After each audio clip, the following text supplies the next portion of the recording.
you beloved community. It's such a joy to be together with you again. Welcome to June 21st, the winter solstice for those of us here in the Southern Hemisphere, and the summer solstice for those of you in the Northern Hemisphere. Welcome to the first day of winter or the first day of summer, depending on where you are. As everybody was logging on, I was enjoying very much seeing everybody's smiling faces. There was a lot of laughter, a lot of smiles, a lot of coming back to the body. It's such a pleasure to have an opportunity to practice together with each of you. Why don't we begin our evening as we normally do with a short guided meditation. So I invite you to find yourself in a comfortable posture, a posture that you feel upright, stable, and relaxed. You feel completely yourself. Perhaps taking a moment to establish a firm foundation. If you're sitting on a chair, your 2 feet equally on the floor. If you're sitting on a cushion, you can sit on the first third of the cushion. And then once you have a firm foundation with your 2 knees touching the earth or your 2 feet firmly on the floor, then perhaps rocking your body from side to side slightly to invite your spine upwards, to invite a sense of uprightness to your spine, perhaps inviting the vertebrae to rest one on top of the other. And then I like to always roll my shoulders back just to open my heart space. It's a reminder that in meditation, we lead from the heart and not from the head.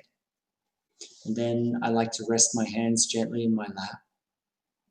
And to begin our meditation this evening, let's take a moment to notice the sounds that we hear in this moment.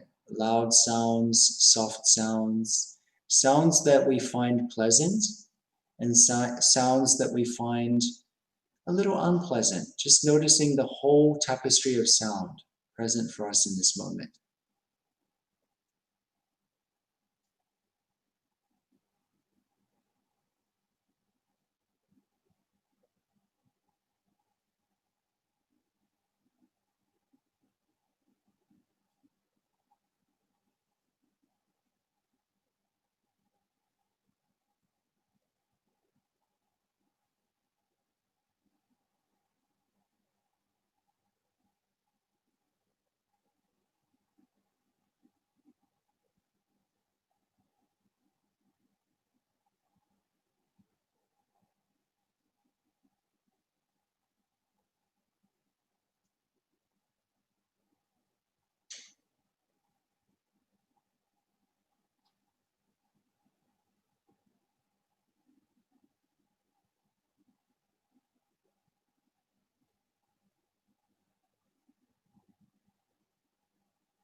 And gently letting go of sound, let's bring our attention to the physical sensation of our in-breath and out-breath, wherever we feel it the most in our body. Perhaps the tip of our nose, inside our nostrils, the back of our throat, or perhaps our abdomen rising and falling. And as we breathe in without changing our breath in any way, we can note to ourselves in. And as we breathe out, we can note to ourselves out.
As we continue to be aware of our breathing, let's also direct our attention into the center of our chest, into our heart space, and breathe into our heart.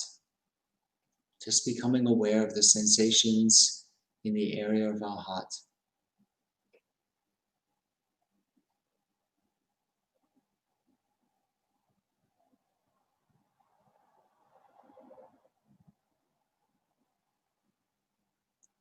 As you become aware of your heart space, you might become aware of the sensations in the area of your chest. Perhaps you notice a sense of openness, a sense of expansion. Perhaps there might be a sense of contraction. You might be aware of the beating of your heart, perhaps a warmth.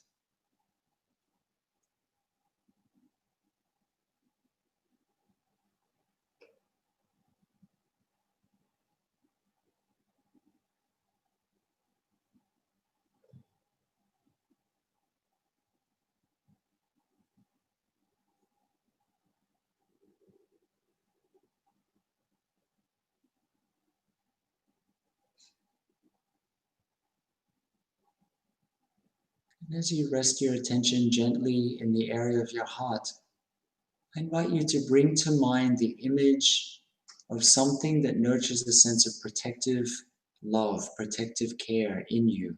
Perhaps the image of a small child, an animal, or perhaps even some part of nature.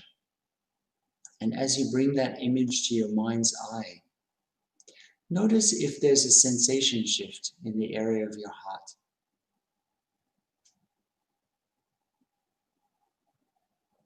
And when you notice that from deep within there's that welling forth of the protective love, protective care, and I invite you to slowly allow and invite that energy of protective care to gradually expand, to fill all the tissues of your heart. Just like a drop of oil when it falls on a sheet of paper will gradually, without any effort at all, expand to fill the sheet of paper, making it transparent.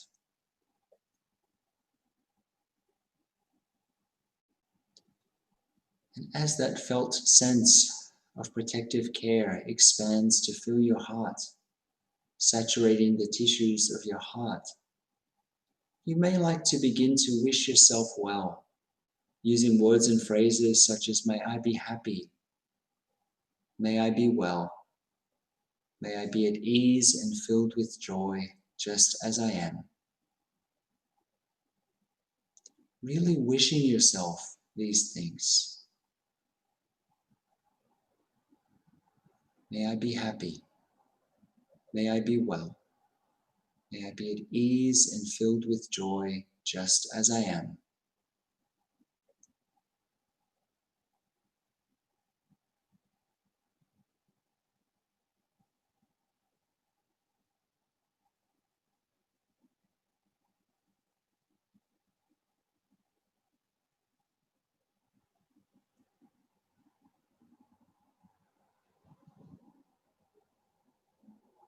As we continue to wish ourselves well, that felt sense of protective care is becoming more and more intense in the area of our heart.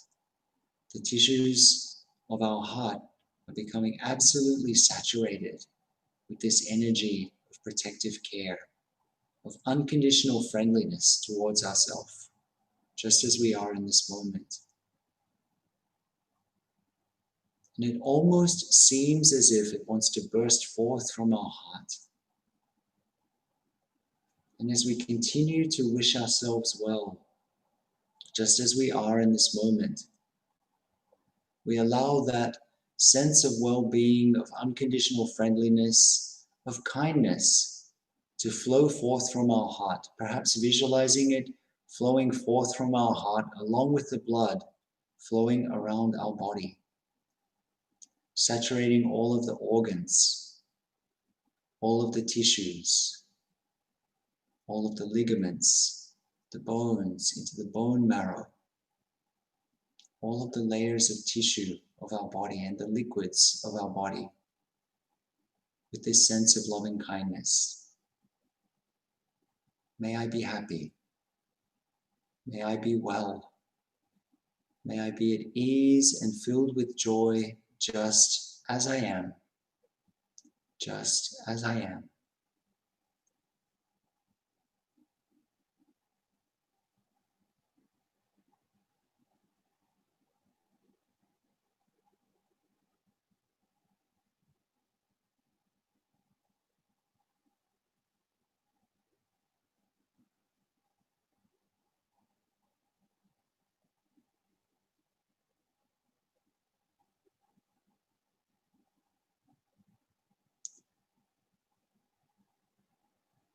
Absolutely saturating all of the tissues, the organs, the cells of our body with this unconditional felt sense of friendliness.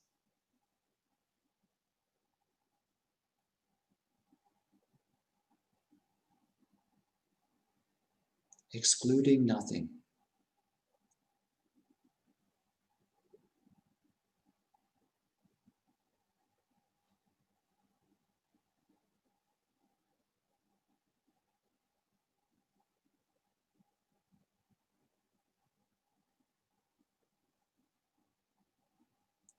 And in a strange way, as I expand this felt sense of loving kindness throughout my entire body, it doesn't weaken in any way. It doesn't become diluted, but rather it becomes stronger and more intense.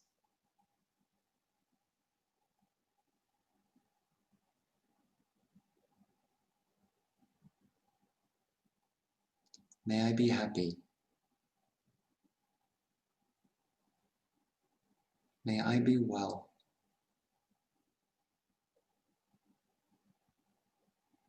May I be at ease and filled with joy, just as I am right now.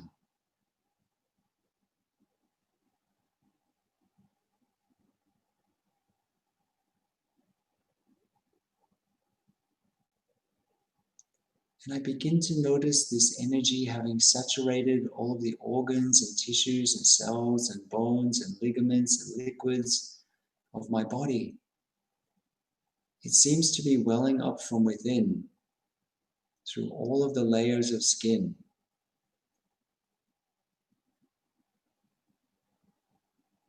And I allow it to expand out through all of the pores of my skin.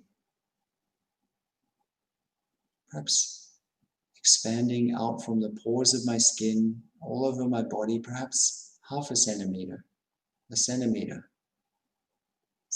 and a half. Just wishing that all beings, seen and unseen, big and small, those who are dear to me, those who are not yet dear to me, within this ever-expanding balloon of loving kindness, experience ease and well-being and joy. May I be happy.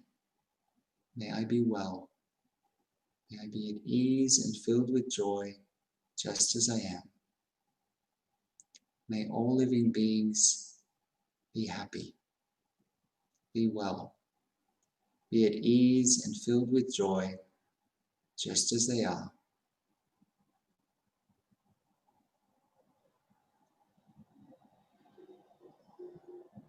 Slowly expanding that radiation of loving kindness above, below, all around, just as if we're blowing up a balloon of loving kindness.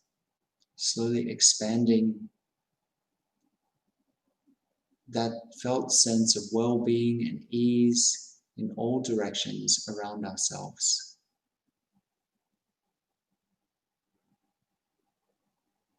As we expand that energy around, also saturating the molecules of air that surround our body. Perhaps even as we breathe in, breathing in the air and breathing out, this wish of loving kindness, this wish that any being who comes into contact with the air that has been in our body and then will spread out across this whole world that's a closed system, will experience a moment of peace, a moment of ease.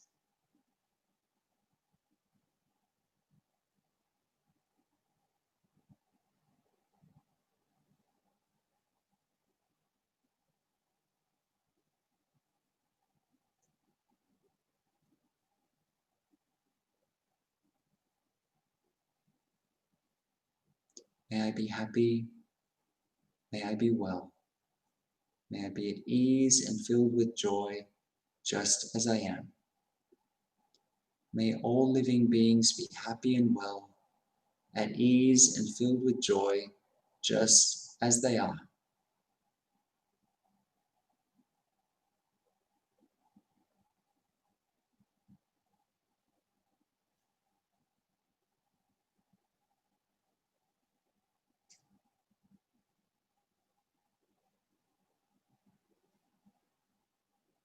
And as I sit in this felt sense of loving kindness, perhaps as I breathe in the loving kindness that's concretely being sent to me right in this moment. And as I breathe out the breath of loving kindness. Breathing in loving kindness, breathing out loving kindness.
So dear beloved community, perhaps taking a moment just to roll your shoulders, perhaps turning your head to the side, flexing your hands a little, just to emerge from your meditation gently and slowly and bringing that sense of loving kindness, of ease, of joy, of friendliness out into this moment as we continue with our talk this evening.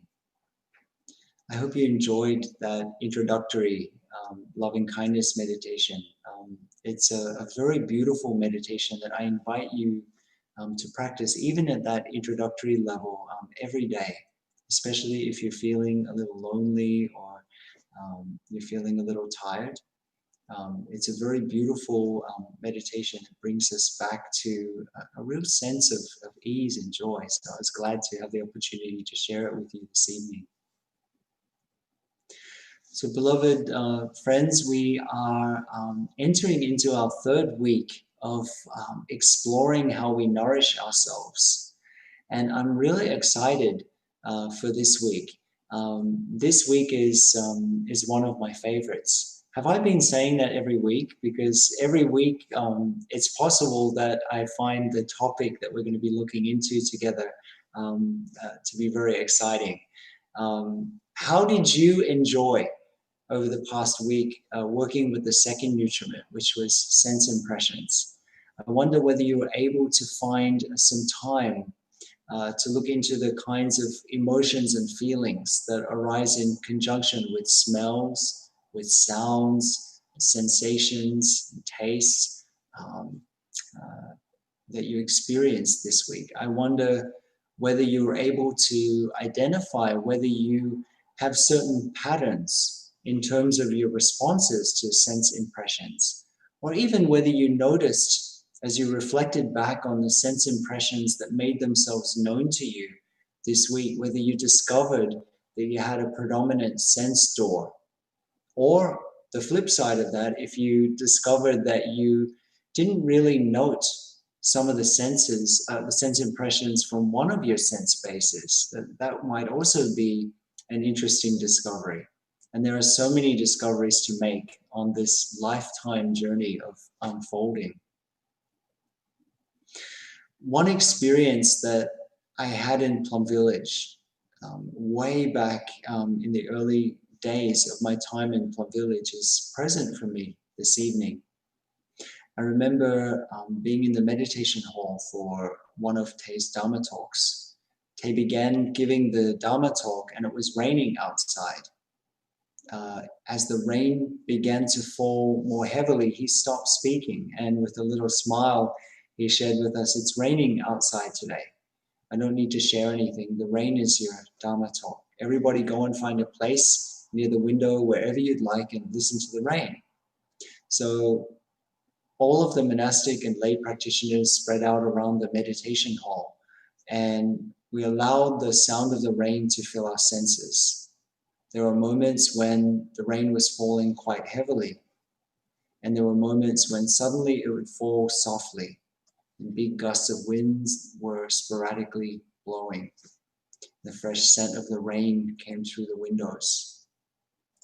It was not that unusual to have rain in Plum Village. Those of you who've been in Plum Village will certainly know that it rains quite often. And yet that day, our teacher invited us to go and listen to the rain. I myself grew up in a part of Australia with a lot of sugarcane fields. So the image of listening to the rain brings up associations with the whooshing sound that the rain makes when it goes through the sugarcane fields. And the house that I grew up in had a tin roof, had a metal roof. So it was always one of the most delicious things. It's one of the very sweet memories of my childhood, laying in bed at night, listening to the rain on the tin roof.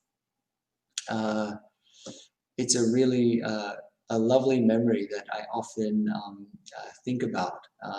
It was very comforting to lie in bed and listen to the rain on the roof. So as pleasant as the experience of sitting in the meditation hall and allowing the rain to fill our senses was, I realized that Tay, as a Zen master, was offering us a deeper invitation, much deeper than the surface invitation of just listening to the rain. As deep as that is, how many of us have had the chance to simply sit and listen to the rain and to do nothing else? I'm reminded of just a couple of years ago when our teacher was in San Francisco after his stroke, receiving medical treatment. We had medical staff that was there, and our teacher was no longer able to speak. But some of the medical staff were so touched to be with Tay, because there was one experience that they had with Tay. Tay was sitting in his wheelchair. Tay was in the wheelchair and the medical staff was nearby. And every so often, Tay would point to out the window to the sky, and then point to his heart, and then to the sky and to his heart, and point to the medical staff. And one of the nurses began to cry as she looked out the window, and she shared with us that she could not remember a time in her life where she was simply present for the blue sky.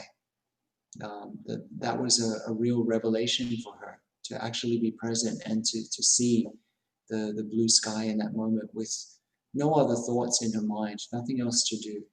So that's already, just listening to the rain, just looking at the blue sky is already transformational.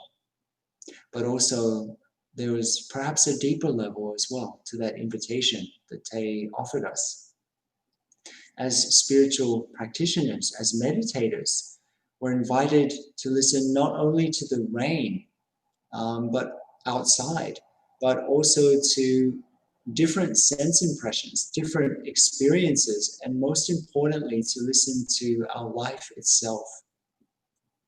The heart of meditation is the practice of opening our availability to each moment as it presents itself. Can we give ourselves permission to listen to each experience of our life in the same manner as we listen to the rain? Can we give ourselves permission to listen to the experiences that we normally call pleasant and the experiences that we normally call painful? And rather than pulling towards ourselves and pushing the other one away, do we have the courage to open a space of availability in the same way that when we listen, we open a space of availability?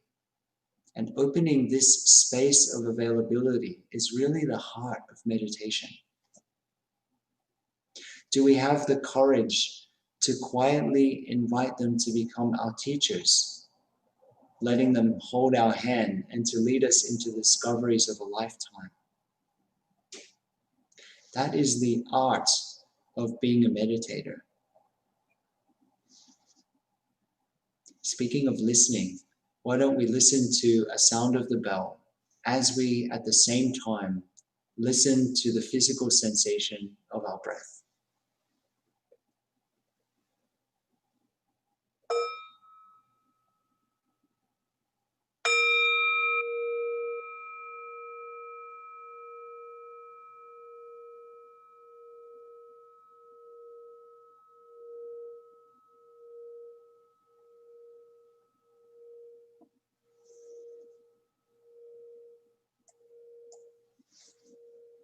As a monastic, as a monk, I'm often asked questions.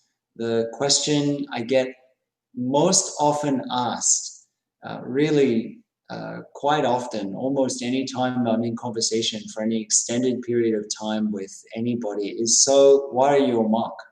Why did you become a monk? Or why did you ordain? Today, I'd like to turn the tables and I'd like to ask you a question. I'd like to ask you, why are you a spiritual practitioner? Why are you a meditator? What was the first spark of teaching or inspiration that brought you to this moment in time? Perhaps it might have been a book, a sentence you heard, a word, a beautiful piece of artwork or music. What was it for you that awakened that deep longing? It might have also been a period of intense suffering, or maybe even intense joy in our life. So what brought you to this moment? What brought you to your spiritual search? And now a special question for those of us who've been practicing for a number of years. Why are you still a spiritual practitioner? Why are you still a meditator? Why is meditation still something that's so important in your life? If we come into contact with that first spark that led us on this journey, then we can often see a connection. We can often see a continuation of that first spark, even now, that it continues on in some way. And in fact, it's one of the threads that is an important thread in our spiritual journey. I'd like to tell you a short story of me as a young person. When I was embarking on my spiritual search, when I was beginning the part of my journey to ordain, I remember looking for a place to practice. At that time, I was living in Brisbane, which is in the tropical part of Australia, the subtropical part. And it was really hot weather that day. And I began to, at that time, we didn't have the internet or anything, so I looked up Buddhist monasteries, Buddhist temples in the phone book. And I began walking. I looked at the suburb where there were a number of temples and monasteries. I took the train and I got off at the train station and I began walking. I didn't really know where I was going. which is sometimes a good thing. So I began walking, and incredibly hot weather. And I was walking and walking, just down different streets and around corners. And I think I walked about, it was about 9 or 10 kilometers that day. And then finally, just when I was giving up, because I couldn't really see any monasteries or temples in the suburb I was looking in, which was Inala, for those of you who might be in Brisbane, I happened to turn around a corner, and I came down the street and I saw a Bodhi tree. And I thought, this is interesting. And then there was a sign in Vietnamese that at the time I couldn't read. But I thought, maybe this is a temple. And there was an old army barracks, 2 army barracks buildings there, and the door was open. So I walked into the temple compound, and I walked up the stairs of the army barracks, and I walked inside, and there was a shrine room, but there was nobody there. So I did what any practitioner would do, and I simply sat down and I began to meditate. I'd been walking for quite a while in the heat at that point. And so I just was meditating for a while. And then I heard a door open, and some footsteps came out. And then these footsteps stopped. And then they started a little hesitantly again. And then I felt a tap on the shoulder. So I opened my eyes and I looked up, and there was a rather old Vietnamese nun who was there, and she was looking at me with a strange expression on her face. She didn't speak any English. I didn't speak any Vietnamese at the time. And so here I was trying to express my aspiration to her. And I would love to know what was going on in her mind and what she'd shared with me. But she called, she indicated to me to stay there, and she called on the phone a Sangha member, a practitioner from the temple who spoke some English. And then they came over, and they kind of shared with each other. And very soon after that, I was introduced to one of the sisters who was practicing in that temple at the time, and she had received full ordination in Plum Village. And so that monastery, the temple, its name is Chùa Phật Đà, which is a Pure Land Buddhist temple. It's in Brisbane. That community, that Vietnamese community, took in this young Australian boy who was really not known to them at all, gave me a place to stay, fed me, and I lived and practiced in the temple. It was my job on Sundays to invite the bell for the Pure Land chanting in the temple, and also to drive the temple bus to pick up the older friends who couldn't get to the temple, the old ladies and the old gentlemen who couldn't go to the temple. So I stayed there helping around the temple for quite a while. And then those wonderful people, they raised money to send me to Plum Village. They put me on this path to be able to ordain. They gave me really the conditions to ordain. So I'm always, when I think about that, and I think about this this community that really didn't speak much English, this community that was a refugee community that had gone through intense trauma and had taken me in through some strange causes and conditions, had opened their heart to me, had supported me and nurtured me, and given me all of the conditions for my spiritual life. Whenever I feel discouraged, whenever I feel I'm going through a difficult moment and I can't take another step, I always think back to all of those kindnesses that I received, that without that I could never have ordained in Plum Village. I could never have met my teacher. I could never have the opportunity to be where I am today. So I know for myself I'll never be able to repay that kindness, but it's there. And each one of us actually has been a recipient of such kindness in our life, if not in such a tangible way, but we've had an opportunity to be a recipient of kindness.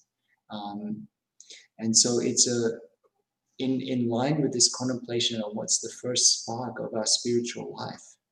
For me, it always goes along with considering the kindness that we've received from others that have brought us to this moment, because especially in the West, in our modern society, we have a tendency to think that it's all on our own effort, when in fact, it's actually thanks to the efforts and the kindness of so many people that we've come to this moment.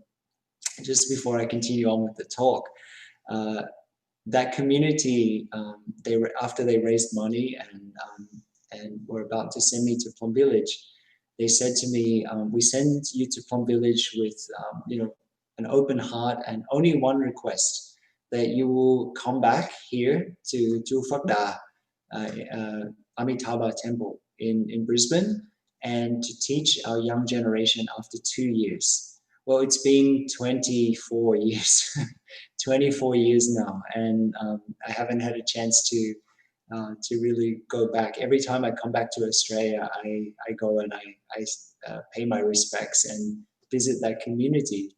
But it's always in my mind that was their only request that I couldn't fulfill.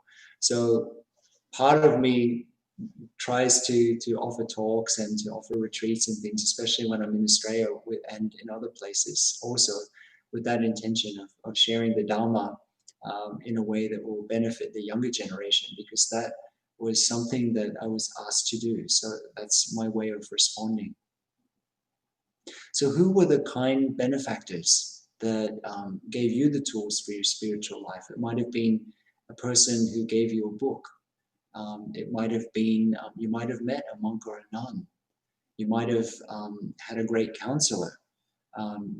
Somebody out of their kindness also has offered you a tool or some kind of wonderful pointing out direction. And it can be a beautiful thing to think about those that have given us those conditions. For me, when I think about that moment when that community took me in, it led me on this path, and it's really been one amazing unfolding after another. I could never have imagined that my path would have gone the way that it has. And I have a lot of compassion when I think back to that young person walking down those roads, trying to find a place of refuge. I want to say to that young person, it's going to turn out okay. And it did. So hopefully, as we've been exploring nourishment, you've kept circling back to your spiritual practice, your meditation practice itself, as a form of nourishing yourself. The third form of nutriment that we are exploring this week, and was one of the reasons that I told this story, is volition. It's even more subtle than the realm of sense impressions. And it's usually referred to with quite a technical term, volition. In Pali, it's mana sanchetanahara. The term volition means motivation, intention, or aspiration. Basically, it's the energy that moves us forward or sets us in a certain direction. And it can be overt, it can be something conscious, or it can be quite unconscious. At this juncture, at this moment, I'd like to make something clear. Having an aspiration or an intention or a motivation is quite different from having a goal. A goal is something that we see ourselves achieving in the future, whereas an aspiration, an intention, or a motivation, it's the energy that colors our experience of this present moment. The motivation, the volition, subtle or less subtle, that we bring to this encounter is what colors it. And this is quite different from a goal in a sense that an aspiration is not only something in the future, but it's something that can be touched and realized right here and right now.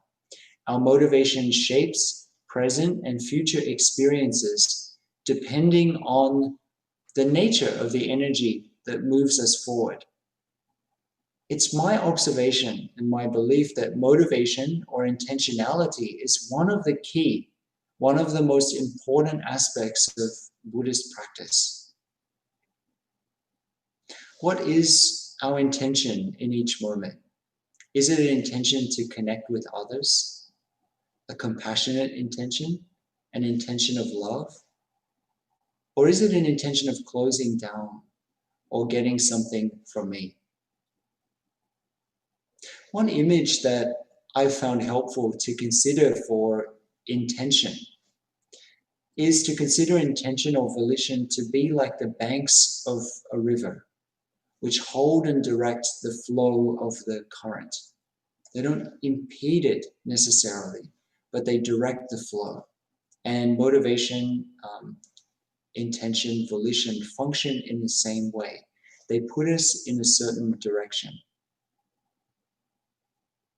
Speaking about goals and the difference between a goal and an intention, our human tendency is towards lack, thinking that we lack something. At the moment, we're enjoying a sutra class, we're enjoying a loving kindness class, and one of the exercises we're doing is to contemplate what each verse of the sutra means to us on a subjective level, and then we compare it with the objective level, because often we hear a text and we don't even realize that we're interpreting it in our own way, and we think that it means the same for everybody else when it actually doesn't. I can't tell you how many emails, it happened in the last session as well. This is the second time where we're enjoying this class with a new group of participants, and it's amazing. But I would love to share with you how many times over the past week, it's about 19 or 20 times I've received an email from friends saying, please look over my rewrite, look over my verse, tell me whether it's right, tell me if it's okay. I just need you to tell me it's okay. And for me, I haven't replied to any of those ones except with a phrase to say, keep going, keep going, keep going. Because this is our tendency to always think that we lack something, to always think that we're not good enough, to always think that we need one more thing outside of ourselves. And this is where, as I've shared earlier, the Buddha's teaching is incredibly radical because the Buddha basically tells us you do not need one more thing. You are already what you want to become. So have some confidence. Trust your experience. Check your experience with others, those who have gone before you. But trust your experience. Uncover that which has been there all along. And this is the big difference between a goal and an intention, or intentionality, especially intentionality on the wholesome level, rather than intentionality on the unwholesome level. Because with a goal or with intentionality on the unwholesome level, we're running after something that we think that we lack. With intentionality or motivation on the wholesome level, we're nurturing qualities that are already there. We're already touching that which we're looking for right here and right now. Let's enjoy a sound of the bell.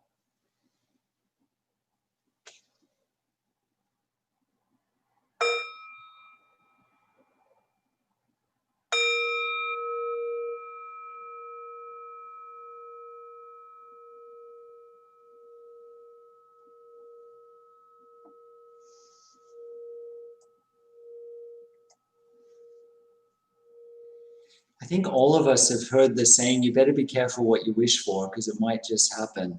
I'll never forget when I was in Vietnam in 2005, when our teacher went back to Vietnam. And we had the opportunity to stay for about a month in our root temple in Từ Hiếu in Huế. During our stay, we went on a traditional alms round in the local area. As we were walking down the street, many of the locals were gathering beside the road to offer us food. Some were offering fruit and cakes, candy, rice, tofu, noodles, and curries, many different kinds of dishes. Now, all Buddhist monastics have a begging bowl, a bowl that we carry. In fact, we have as our possessions our begging bowl and our 3 robes and a couple of other things like a water filter and stuff. Everything else is just on loan. Those are our possessions. So it's really one of the very precious things that we have. And it's known by a technical term, the vessel of appropriate measure. We can only accept offerings up to the rim of the bowl, not over it. There were so many people gathered to offer food to the monastics on the alms round that our bowls filled up very quickly. And from that point onward, when we would receive a gift from a person, if it was higher than the rim of our alms bowl, we would have to offer something back. Now, I'm not going to say there wasn't some pushing down from time to time, but basically we had to offer something back in return. So there were also some young novices and others who were following behind the monastics who were then offered the gifts as they passed by. And that way we were sharing the offerings with everybody.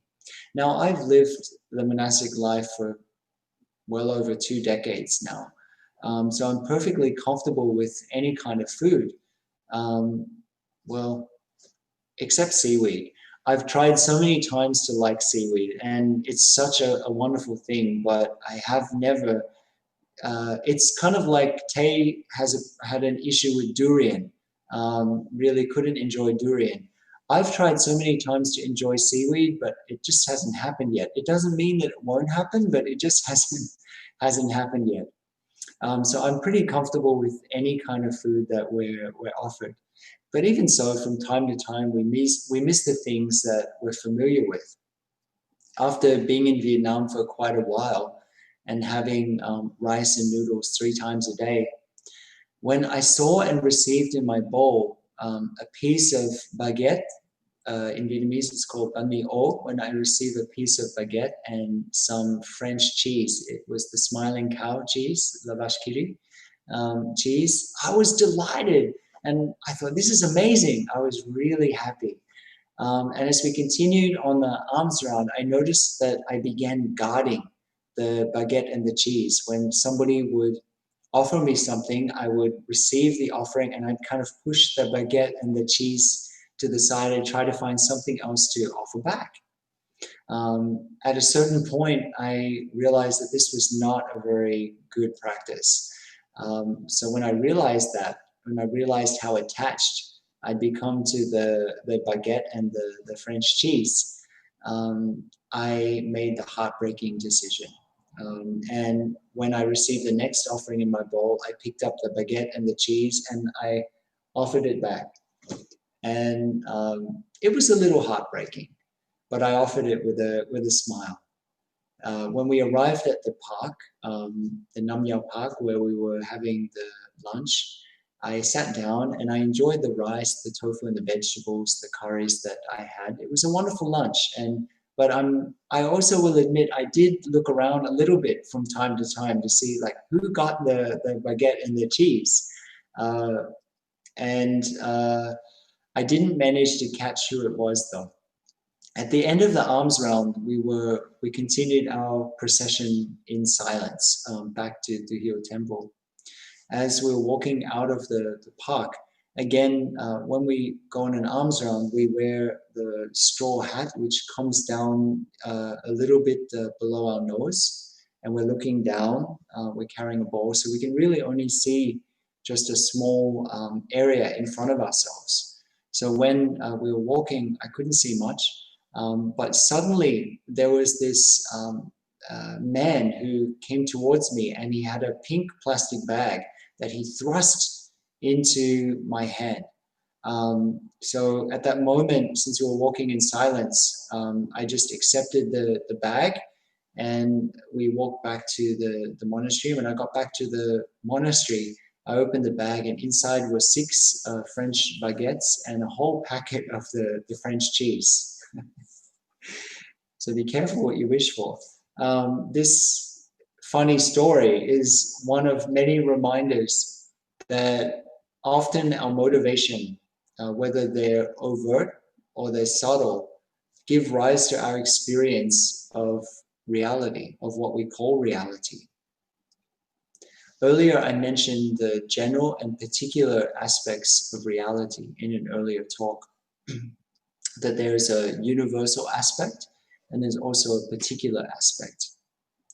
Our motivations, our intentions are a very important factor of what give rise to the particular experience of what we call reality. In the Dhammapada, which is one of the most ancient Buddhist texts, the very first verse reads, "Mind is the forerunner of all states. Mind goes before all things." And also in one of the later sutras, the Discourse on the 8 Realizations of Great Beings, which is really well known and deeply loved in the Mahayana tradition, one verse reads, "Our mind is always searching outside of itself, and in that way it can never feel fulfilled." So this is, as I shared earlier, one of the inherent aspects of our mind, that the mind is always searching after different experiences, ideas, or concepts in order to feel fulfilled. So what are you searching for? This is another way of asking the question that we asked earlier. Why are we spiritual practitioners? What are we looking for? What are you looking for? And where and when do we think we're going to find it? As an exploration into motivation, I invite you in this moment to ask yourself, what is it that I most want?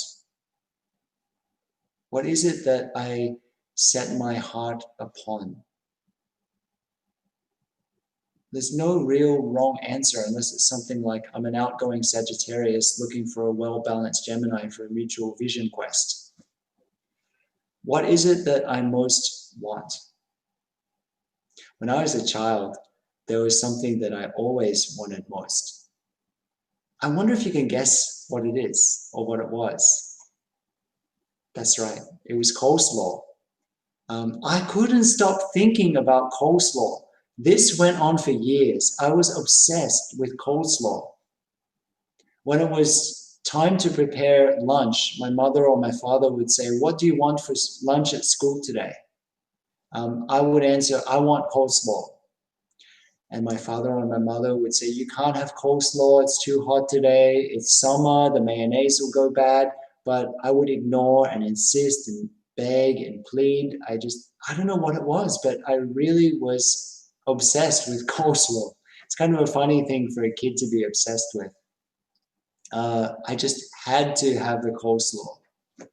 To paraphrase Jane Austen, in coleslaw, I found occupation for an idle hour and consolation in a distressed one.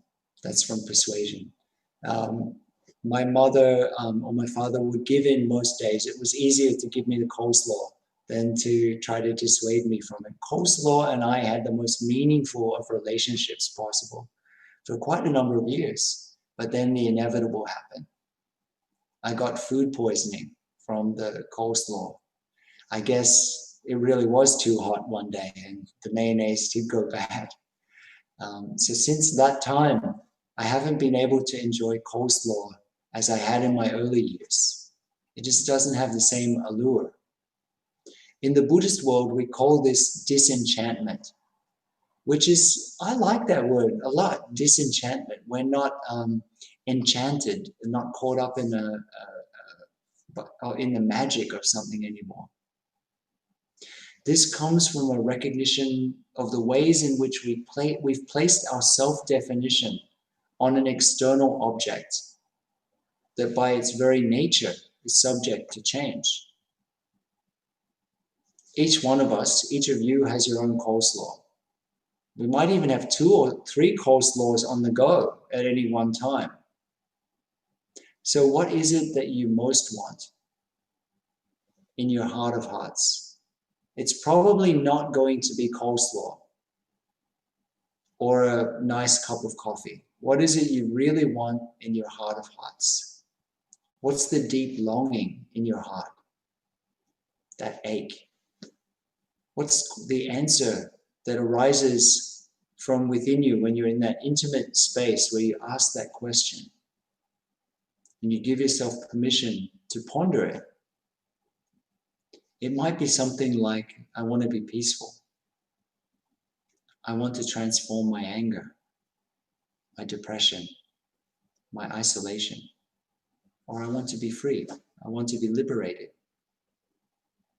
These are all beautiful responses, beautiful words. And if those words arose for you, I'd like you to take a moment and celebrate that. It's fantastic. Just to honor it. But now let's go a little bit more deeply. Consider the word that arose for you. Maybe it was happiness. Now, what does happiness mean for you? What is your experience of happiness or peace or liberation? Whatever word came up for you. What do you mean by that? I find it interesting that when we ask ourselves deep questions like, what is it that I'm looking for? Or what is it that I most want? These very deep and intimate questions, our tendency is to respond with answers that are very broad and philosophical, such as liberation, enlightenment, or happiness. And we rarely take it to the next level of considering what we actually mean by that. And also there's an unspoken assumption that everyone else shares exactly the same definition of these concepts. Using the example of happiness above, if we ask others what they mean by happiness, we're in for quite a surprise. Perhaps our very idea of happiness, enlightenment, or liberation can prevent us from touching those qualities right here and right now. Your experience of happiness might be quite different from my experience of happiness. In the same way, when we consider our motivations, both the big motivations of our life, such as what set us on our spiritual journey, or what is it that I most want? Those are the big ones. And then also considering in each and every moment, what intentionality, what's the layer of intentionality? What's the drive that I'm bringing to this encounter or this moment? What's the frame of reference that I'm bringing to each encounter?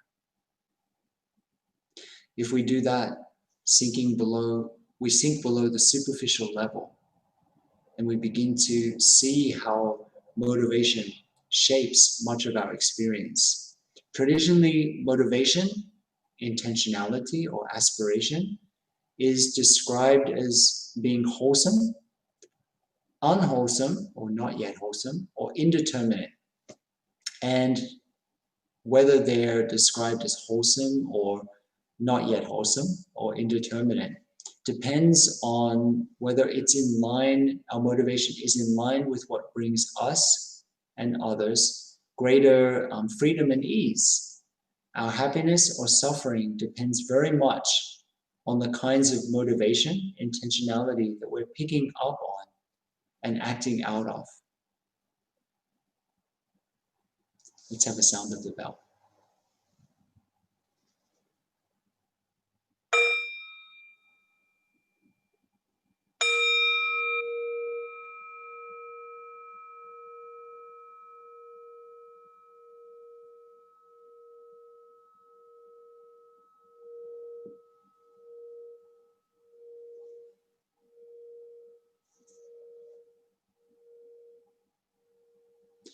What a beautiful experience it is when we discover that our motivations, both the big motivations, the big neon ones in our lives, and the more subtle ones are aligned with greater freedom and ease. In the Puttamansa Sutta, the discourse on the sun's flesh, the Buddha used a very interesting image for motivation, glowing embers. We imagine a fire that's almost out, but not quite. With just a little breath of air, it can spring into flames. In each and every moment, there's a subtle motivation or intention in every single moment that we carry with us and we bring to each encounter, whether it's a conversation, whether it's sitting meditation or driving the car. As meditators, becoming cognizant, aware of intentionality is incredibly empowering. And I'm looking forward to spending this week of practice and exploration on intentionality, on volition, together with all of you. And I'm so glad to have had a chance to spend this evening sharing about this very important aspect of spiritual practice. I hope that you found something helpful for you this evening. For those of us who are following along with the retreat at home, then you can follow with the reflection questions and the exercises that we'll be offering each day in the Compassionate Ocean Sangha Facebook page. So we look forward to this week of exploration and the discussions and the insights that will occur. So dear family, I hope that something's been helpful and enjoyable for you this evening. Why don't we end with the sound of the bell?